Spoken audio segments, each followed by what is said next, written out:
na budget na yan, kinakailangan namin i-reduce ang bilang ng mga presinto upang ma-reduce din yung bilang ng mga makina na atin pong rerentahan. Kasi po kung hindi kami magre-reduce tapos 200 ang presinto pa rin, ang mangyayari po dyan, 200 po na makina ng 200,000 makina ang amin pong rerentahan. Therefore, wala pong sufficient na budget para doon. Kaya po, nag-cluster. Sana po, sa mga susunod na halalan ng national local, mapayagan naman po kami na hindi ganun kadami ang bilang ng mga botante sa isang clustered precinct. Kasi po talagang kaawa-awa dahil nga po ang liit ng kwarto, ang haba ng pila, ang daming tao, kasi madami ang botante na naandyan, simply because ito lang po kasi yung budget na kaya natin na makapagparenta ng ganung klaseng bilang ng mga makina. So, yan po ay ating pong i-bring up sa ating pong kongreso later kapag ka nag-defend muli tayo ng budget, kapag ka nagkaroon ng assessment dito sa ating ginawa na halalan.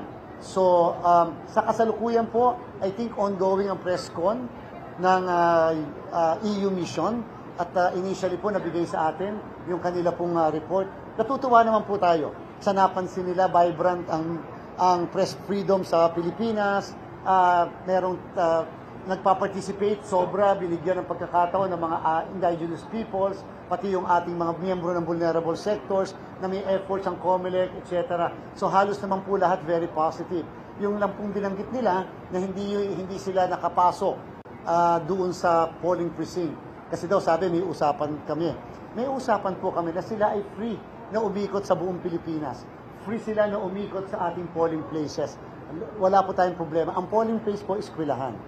At wala pong nagbabawal sa kahit na sino, national man ng Pilipinas o foreigners, na umikot-ikot sa polling place. Subalit, pasensya na po, we would like to greatly apologize talaga sa EU mission because we have to stand firm ang en-banc ng komisyon doon sa provision ng ating batas. Na ang provision ng ating batas nagsasabi, ito lamang ang pwedeng pumasok sa loob ng presinto. Sinabihan namin, hindi namin kayo binabawalang pumasok, bagamat yun ang batas.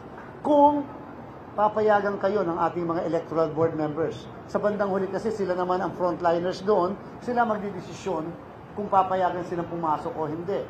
Sa kanilang report mukhang merong pinayagan, meron naman pong hindi, o kaya completely, hindi na lang daw sila nagpadala ng tao doon sa bawat presinto. Kasi nga po ang sabi namin sa kanila, you cannot get an en-banc resolution that will violate our existing law.